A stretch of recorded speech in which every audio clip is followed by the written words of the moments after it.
বাংলাদেশের বর্তমান অস্থিতিশীল পরিস্থিতি সরকার সামাল দিতে পারছে না বলে মনে করে বিএনপি। এ বিষয়ে একটি জরুরি বৈঠকে মিলিত হয়েছে দলের নীতি নির্ধারকরা। তারা এ নিয়ে উদ্বেগ প্রকাশ করে। একই সাথে তারা সার্বিক পরিস্থিতিতে করণীয় নির্ধারণে সরকারকে সহায়তার উদ্যোগ নেয়। সাম্প্রতিক সময়ে বিভিন্ন শ্রেণীগোষ্ঠীর বিক্ষোভে দেশে এক ধরনের নৈরাজ্য সৃষ্টি হয়েছে বলে জানান দলের নীতি নির্ধারকরা।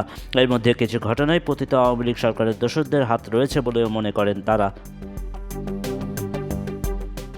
বিএনপি বৈঠকে রাজধানীতে অটোরিকশা চালকদের সড়ক অবরোধ, ছাত্র সংঘর্ষ, প্রথম আলো ও ইংরেজি দৈনিক ডেইলি স্টার ঘিরে কর্মসূচি নিয়ে আলোচনা হয় সম্মিলিত সনাতন জাগরণ জোটের মুখপাত্র ও পুণ্ডরিক ধামের অধ্যক্ষ চিন্ময় কৃষ্ণ দাসকে গ্রেপ্তার ও এর পরবর্তী অস্থিরতা নিয়ে।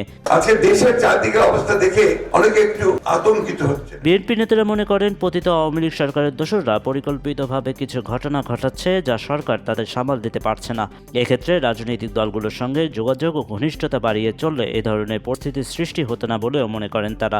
অনেক ক্ষেত্রে সরকারের নমনীয় মনোভাব নৈরাজ্যকারীদের উৎসাহী করছে বলেও মনে করছেন বিএনপি নেতারা। আজকে এই যে হাসিনাকে তাড়িয়ে দেওয়া সম্ভব হয়েছে, এখানে জনাব তারেক রহমানের অবদান সবচেয়ে বেশি। বিএনপির নীতি নির্ধারণী নেতাদের বক্তব্য, অন্তর্বর্তীকালীন সরকার গঠনের পর বিএনপি সহ রাজনৈতিক দলগুলো কিছু প্রস্তাব দিয়েছিল, কিন্তু সরকার সেগুলো খুব একটা আমলে নেয়নি।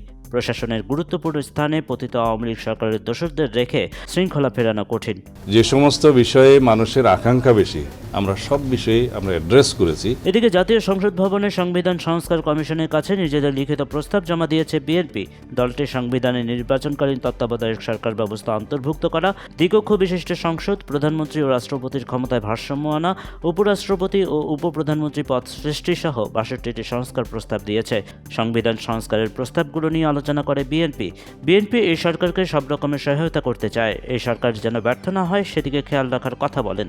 বিএনপির নীতি নির্ধারণী এই বৈঠকে দলের ভারপ্রাপ্ত চেয়ারম্যান তারেক রহমান প্রয়োজনীয় দিক নির্দেশনা দেন।